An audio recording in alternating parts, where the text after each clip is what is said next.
Before we get started, I want to be clear. Everything on this channel is for educational and personal growth purposes only. Nothing here should be considered financial advice. SOFI Technologies just delivered a strong earnings report, yet the stock sold off. If you are a long-term investor, short-term trader, or anywhere in between, this is one of those earnings reports where the reaction matters more than the numbers themselves. My name is Garrett Crow. I am a finance major at Washington State University and an active stock and ETF trader. In 2025, my portfolio's annual ROI was around 49%. When I first started my portfolio, I made it my goal to grow it to 7 figures. So if you do want to follow me on my 7-figure journey, make sure to subscribe. And for daily short-form stock analysis content, check out my Instagram. In today's video, we will be dissecting revenue, guidance, earnings per share, along with market reaction. Let's dive in. First, revenue.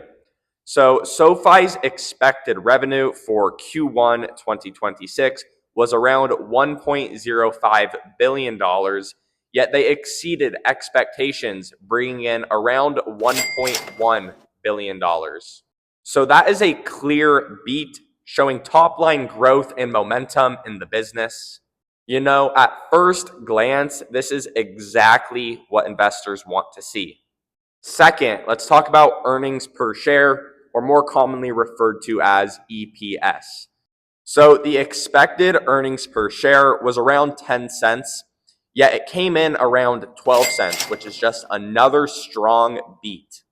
So not only SoFi is growing revenue-wise, but they are also becoming more profitable. So this is another really strong sign. At this point, both headline numbers are looking very promising. Third, let's talk about probably the most important thing on an earnings report, guidance.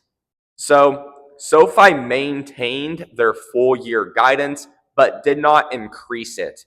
Investors really do want to see guidance increasing quarter over quarter. So SoFi maintaining it isn't necessarily beating expectations, but it's also not, failing expectations. And that's really the key. Expectations for growth was about 30%, and SoFi came in just under that. It's not the most bearish news, but it's definitely not bullish. So while nothing was necessarily bad regarding the guidance, it didn't surpass expectations. And the thing is with SoFi, in 2025, they were shooting through expectations like it was nothing, quarter over quarter, blowing through them. So when they just beat expectations, I guess investors are underwhelmed. They're really hoping just for SoFi to skyrocket every earnings. Fourth, market reaction. So despite beating on revenue, beating on earnings per share, and staying neutral on guidance, the stock dropped about 10% in the pre-market. It's sort of been shifting in between -7% and -10%, which I find just incredibly shocking. When you look at Robinhood, a competitor, they missed hard on revenue, earnings per share, and guidance. They missed horribly, yet both stocks dropped about the same price. So I'm feeling quite discouraged, especially as someone who is heavily invested in SoFi.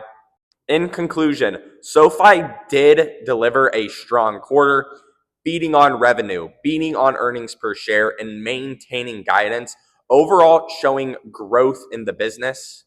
Thank you very much for watching this short update video. For daily stock analysis content, make sure to go check out my Instagram. At the end of the day, the market doesn't reward what happened. Instead, it rewards what's expected to happen next. I hope you all have an absolutely amazing day. Thank you.